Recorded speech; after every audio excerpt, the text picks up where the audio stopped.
Hello friends, welcome back to my channel SRK drama explain. Friends, ये video मैं लोगों के एंटरटेनमेंट के लिए बनाती हूँ, so please watch full, share, subscribe and like this video. निक को दिखाया जाता है जो मैनेजर के पास आई हुई रहती है अपने प्लान के बारे में बताने के लिए, और वो उनसे हेल्प की डिमांड करती है, जहाँ पर मैनेजर प्लान के अकॉर्डिंग उसकी हेल्प करने के लिए रेडी हो जाते हैं, क्योंकि उसे बहुत बड़ा जो काम करना था। इधर जेनी को दिखाया जाता है जो लिन के साथ एक रेस्टोरेंट में आई हुई रहती है और उसे खाना खिला रही होती है। तभी उसी रेस्टोरेंट में वैन और बेलिंग दोनों की एंट्री होती है, वो भी उस रेस्टोरेंट में खाना खाने के लिए आए हुए रहते हैं। यहाँ पर जेनी को दिखाया जाता है वो फेमस एक्ट्रेस भी रहती है, तो बेलिंग उसके साथ फोटोज को क्लिक करवाने लगती है। और यहाँ पर दिखाया जाता है वैन उसे फाइनली प्रपोज कर देता है और बेलिंग से कहता है कि मैं बहुत जल्द अपने डैड से शादी के भी बारे में बात करूंगा। इधर जेनी भी लिन को प्रपोज करती है शादी के रिलेटेड, लेकिन लिन का कहना रहता है कि वो इस वक्त शादी के लिए रेडी नहीं है। इस बात से जेनी काफ़ी अपसेट हो जाती है और वो रेस्टोरेंट से खाए बगैर ही वहाँ से चली जाती है। तभी एंट्री होती है हियन की। यहाँ पर हियन को दिखाया जाता है वो तो लिन को बिल्कुल भी पसंद नहीं करता है और आए दिन उससे झगड़े करते रहता है। हियन को मालूम रहता है कि जेनी लिन को बहुत ज़्यादा पसंद करती है, लेकिन वो रेस्टोरेंट से जा रही थी तो वो रो रही थी। ये बात वो लिन से आकर शेयर करता है और उसे टीज करते रहता है कि तुम्हें तो लड़कियों को खुश करने भी नहीं आता है।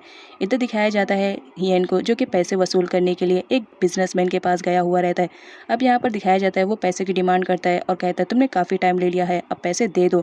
जहाँ पर बिजनेसमैन कुछ और टाइम मांगता है, लेकिन तभी उसकी बेटी की एंट्री होती है और इसका नाम मीना रहता है। यहाँ पर दिखाया जाता है हियन को एक ही नज़र में वो लड़की उसके दिल में उतर जाती है और उसके दिल में बस जाती है। फिर क्या, उसका जुनून और नशा उसके ऊपर भी चढ़ जाता है उसे हासिल करने के लिए। प्लान के अकॉर्डिंग इधर नेक को दिखाया जाता है वो नाइफ से अपने पैर पर बहुत ज़्यादा घाव बना लेती है, जिसकी वजह से डेनी उसे हॉस्पिटल में लेकर जाता है। और ये सब नेक ने जानबूझ के किया था। हॉस्पिटल में दिखाया जाता है जहाँ पर डॉक्टर उसे कहती है कि घाव बहुत ज़्यादा हो गया है, इसमें हमें स्टिचिंग करनी पड़ेगी।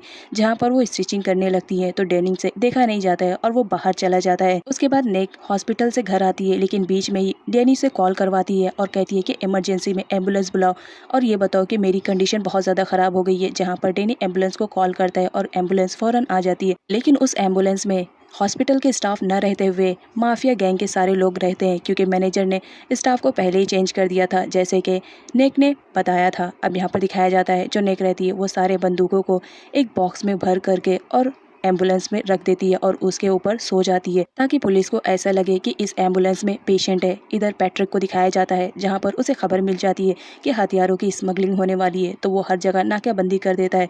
और अनफॉर्चुनेटली यहाँ पर नेक की भी मुलाकात पैट्रिक से हो जाती है। यहाँ पर नेक को दिखाया जाता है वो बहुत ही शातिर दिमाग से सारी सिचुएशन को हैंडल कर लेती है और पैट्रिक को भी ये खबर नहीं होने पाती है कि इस एम्बुलेंस में हथियारों की स्मगलिंग की जा रही है। वो तो उसे छोड़ देता है।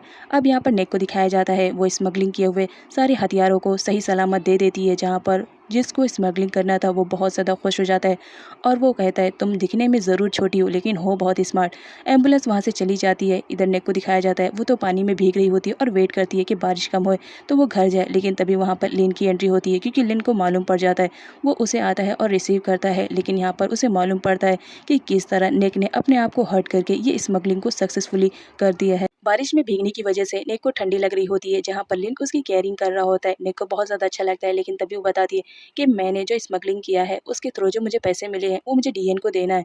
तो लिन कहता है कि कोई बात नहीं, मैं दे दूंगा, और वो डीएन को देने के लिए जाता है और कहता है कि चलो फाइनली तुम्हारा काम अच्छे से हो गया, तो तुम्हारे डैड का जो भी आंसर होगा वो मुझे बता देना। टेप्लो पर्सनली लिन से मिलने के लिए आता है और वो कॉन्ट्रैक्ट पेपर भी साइन कर देता है कि वो उन लोग के साथ अब काम करेगा। लेकिन यहाँ पर कुछ लोग तो इस डील से बहुत ज़्यादा खुश रहते हैं, लेकिन हियन जैसे लोग काफ़ी जेलस फील कर रहे होते हैं। निक हर रोज़ की तरह स्कूल जा रही होती है, लेकिन वहाँ पर वो देखकर शॉक रहती है, क्योंकि लिन वहाँ पर तो पहले से आकर खड़ा हुआ रहता है अपने कार के साथ।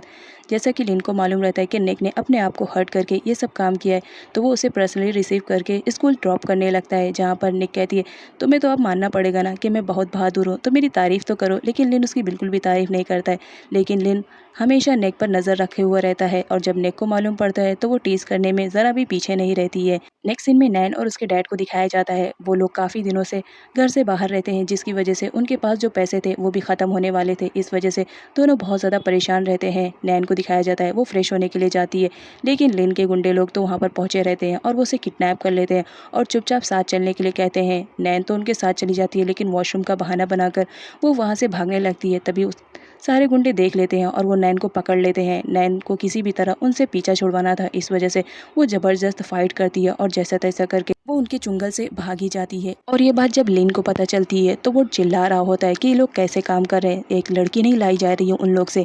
तभी वहाँ पर जेनी की एंट्री होती है। अब यहाँ पर जेनी तो कल रात वाली बात नहीं भुला सकती थी, लेकिन फिर भी वो अपने दिल को मनाकर आई हुई रहती है और उससे बात करने की कोशिश करती है। लेकिन लिन का वही जवाब रहता है कि वो इस वक्त शादी के लिए रेडी नहीं है। तो जेनी रोते हुए वहाँ से चली जाती है। इधर नेक को दिखाया जाता है जो हर मंथ की तरह अपने पैसे देने आई रहती है, लेकिन लिन को ऐसा लगता है कि वो जेनी है। जब वो पीछे पलट के देखता है तो वहाँ पर निक रहती है। निक का कहना रहता है जैसे तुमने कहा था कि तुम मेरे 1 मिलियन को कम कर दोगे, अगर मैंने तुम्हारा काम कर दिया तो मैंने तुम्हारा काम कर दिया है, तो मेरे 1 मिलियन तो कम हो गए। और ये कहकर वो वहाँ से जाने लगती है। इधर जेनी को दिखाया जाता है लिन की बातों से वो बहुत ज़्यादा अपसेट रहती है और ड्रिंक करती रहती है। तभी वहाँ पर हियन की एंट्री रहती है और हियन का कहना रहता है तुम इतनी ज़्यादा ब्यूटीफुल हो तो लिन पर अपना टाइम वेस्ट क्यों कर रही हो, मेरे साथ चलो, मैं तुम्हें हमेशा खुश रखूँगा। और ये कहकर उसके साथ ज़बरदस्ती करने लगता है। तभी वहाँ पर मैनेजर पहुँच जाता है और वो जैसा तैसा जेनी को उससे बचा लेता है। ये बात जब लिन को मालूम पड़ती है तो वो बहुत ज़्यादा गुस्सा कर रहा होता है हियन पे, लेकिन मैनेजर का कहना रहता है कि तुम्हें थोड़ा शांत दिमाग से काम लेना चाहिए, इस तरह जीनी से तुम्हें बात नहीं करना चाहिए, हर बात पे उसे ब्लेम देना सही बात नहीं है, आखिर वो भी तो एक लड़की है, वो तुमसे प्यार ही तो करती है। हियन को दिखाया जाता है जिसकी गंदी नज़र मीना पे पड़ जाती है। फिर क्या, वो मीना को किडनैप कर लेता है क्योंकि मीना के डैड ने उसके अमाउंट को पे नहीं किया था। वो उसे किडनैप करके अपने घर लाकर एक कमरे में बंद कर देता है और कहता है कि जब तक तुम्हारे डैड पे नहीं करेंगे मैं किसी भी हाल में तुम्हें नहीं छोड़ूंगा।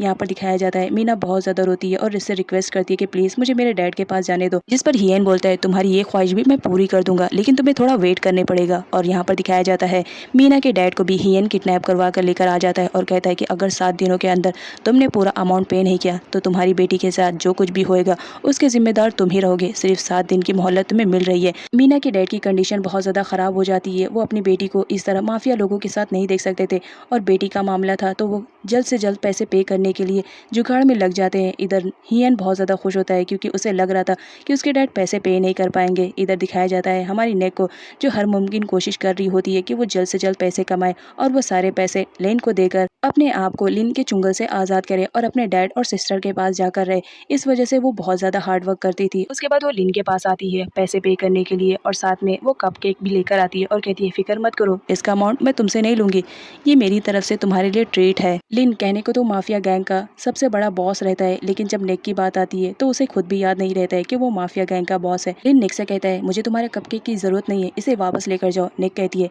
मैंने कहा ना मैं इसके पैसे नहीं लूंगी तुम्हारी तरह, ये मेरी तरफ से ट्रीट है, खाओ और इंजॉय करो। ये कहकर वो वहाँ से चली जाती है। उसके जाने के बाद लिन उसके कपकेक को खाता है और ये कपकेक नेक ने पर्सनली अपने हाथों से बनाया था क्योंकि वो एक रेस्टोरेंट में भी काम किया करती थी। जीनी जो कि एक फेमस एक्ट्रेस थी तो उसका फोटो शूट हो रहा होता है और वो फोटो शूट करवा रही होती है और यहाँ पर मैनेजर आया हुआ रहता है। मैनेजर जानता था कि जीनी इस वक्त बहुत ज़्यादा अपसेट है लिन की वजह से, तो वो उसे मनाने के लिए आ जाता है, जहाँ पर वो उसे बोलता है कि लिन तुम्हें बहुत ज़्यादा याद कर रहा है, लिन ने तुम्हें कुछ भेजा है। लेकिन जेनी का कहना रहता है वो मुझसे हमेशा रूडली बात करता है, तो फिर उसने अब मेरे लिए क्या भेज दिया है। जहाँ पर मैनेजर एक रिंग दिखाता है और कहता है कि लिन ने ये रिंग तुम्हारे लिए भेजा है और उसने सॉरी भी कहा है। नेक्स्ट डे लिन जब अपने ऑफिस पहुँचता है तो वहाँ पर जिनी तो पहले से ही आई हुई रहती है क्योंकि वो बहुत ज़्यादा खुश थी कि चलो फाइनली लिन ने उसे सॉरी कह दिया और उसने एक रिंग भी तो सेंड किया था। इस वजह से वो बहुत ज़्यादा इंप्रेस हो चुकी थी और उसके पास आकर कहती है मुझे नहीं मालूम था तुम्हारे सॉरी बोलने का अंदाज इतना ज़्यादा बेटर है। लिन को तो कुछ भी मालूम नहीं रहता है क्योंकि ये सब मैनेजर ने किया था। मैनेजर ने अपनी तरफ से रिंग दिया था ताकि वो किसी भी तरह जीनी को मना सके और वापस लेकर आ सके क्योंकि वो बहुत ज़्यादा अपसेट थी और मैनेजर से जीनी का अपसेट होना दिखाई नहीं दे रहा था। इधर नेक को दिखाया जाता है जो कि एक ड्राइवर के यूनिफॉर्म में रहती है। एक्चुअल में लिंग ने कंस्ट्रक्शन साइट से नेक को निकालकर अब अपना पर्सनल ड्राइवर रख लिया था क्योंकि पास में उसने बहुत अच्छे काम किए थे। इस वजह से लिन का कहना रहता है कि अब नेक मेरे पर्सनल ड्राइवर का काम करेगी।